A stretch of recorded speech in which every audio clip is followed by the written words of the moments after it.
Yo yo! What's up? So dito kami ngayon sa resort. Diyan. Si Tito Soy, GJR.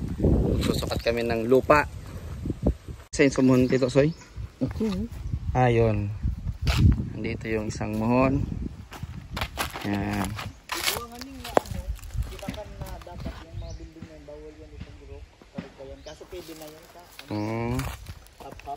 So yan, dyan yung mohon from start there papunta doon sa lot E.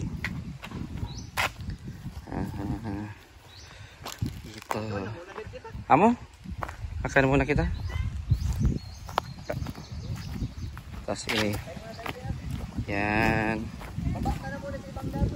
Oh. Yan. So, mahiwas pampalan talaga, no? Hanggang duman.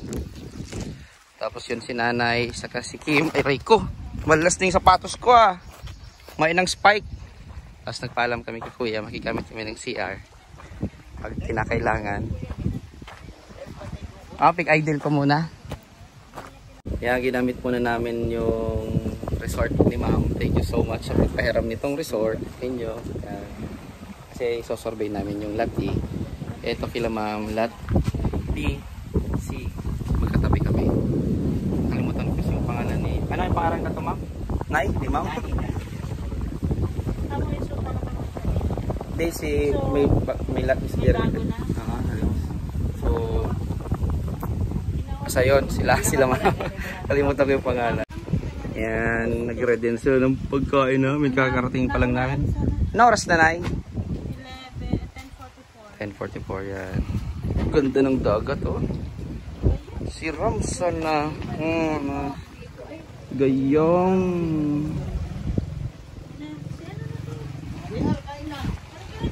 Nakita mo na? Yung isa? Ay, naka mo. Kasi inalam namin kung hanggang sa inyong lupain wala Tita Monica. Ang ganda ng pwesto na ilamang dalawang lote kasi pinili nila, eh.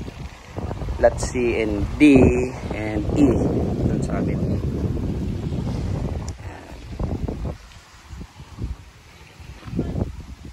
Thank you po sa pagpahiram nito. Ang bait-bait ng may-ari.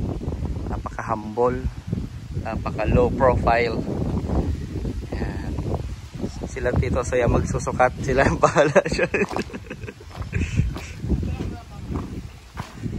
And tinitingnan nila yung mga private, ano nga, yung mga PS? Private survey. Private survey, pang sadire. Yan. Kuya, paano naman po kuya? Lot.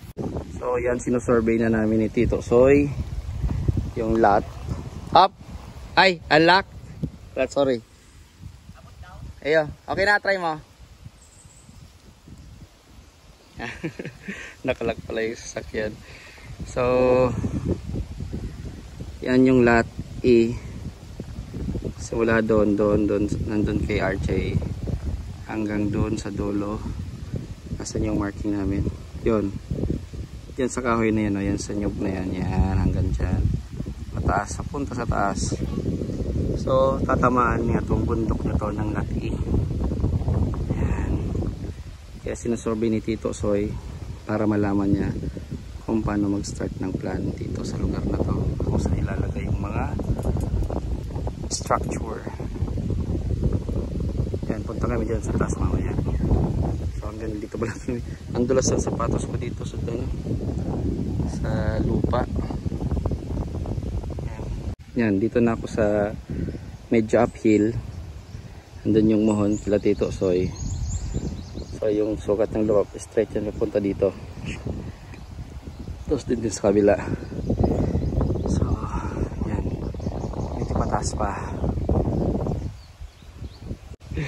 So ayun na sila Tito Soy.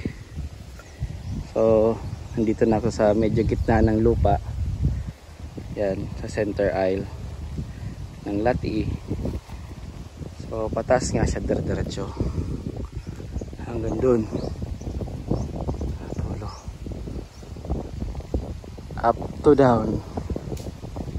Daming nyug dito. Merong langka. Ewan ko anong kahoy ito. pili siguro to. Nyog, langka, mangga. Ito, may isang mangga. Ano yan, Carabao Mango ata to, hindi to Indian Mango. Tingin ko lang. Ito, di ko alam anong klaseng kahoy yan. Basta ang karamihan nyog. Doon sa unahan, meron pang mangga. Sinahanap namin dito sa yung muhon. Laki-laking sukatan to. So, nandito na ako sa taas ng lot E.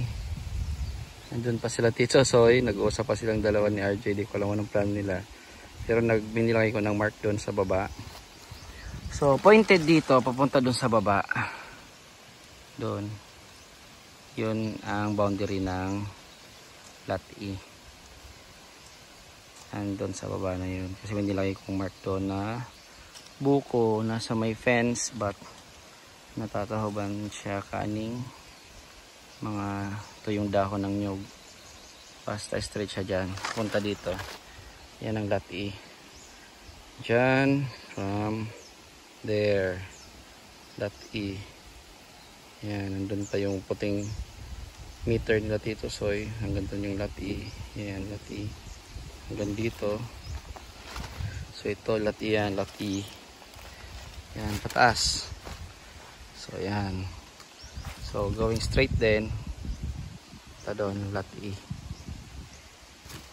Tapos dito yung lot F sa kabila. Yan, continue na sila Tito Soy. So parang mas maganda talaga dito. Meron kayo lalagay dito na view deck sa taas. Mas mabawasan mo yung masisira, mawawala, tanim na lang ulit ng mga bagong kahoy kasi puputulin yan para makita mo yung view sa baba, or maybe konti lang yung tatapyasin mo ng puno para may view kang makita sa baba. Kasi maganda dito sa taas eh.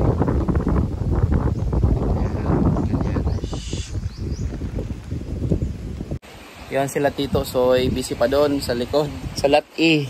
Andun pa sila nagsusukat ng lupa kasi tinitingnan nila kung saan nga maganda mag-build na mga structure na i-develop natin dito sa resort.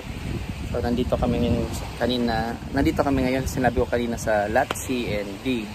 So naalala ko na kung sino may-ari nito, yung family Ugad nga pala. Ugad, ano nay? Ugad? Ugad? Hindi po Ugad. O tama, family Ugad. So maraming salamat sa inyo sir, ma'am. Pinahiram nyo kami nito, magandang yung rest house. Yan yung rest house nila. Nabili nila tong lupa natin, nandito na, kaya yun, ang babait nila. Pinahiram kami nito. Ang ganda dito. Lapit ka lang sa dagat. Habang hinihintay namin sila Tito Soy doon. Sige na. Yan. Yan guys, pauwi na po kami. Maraming salamat sa may-ari nitong resort, Ugad family. Thank you so much. Tapos na kami mag-survey sa lot namin. Si Kuya di ko nakita, siguro doon pa sa bahay nila, kaya sarado ko muna tong gate. Alam ko babalik pa naman yun dito si Kuya. Alright, until next time guys, see you.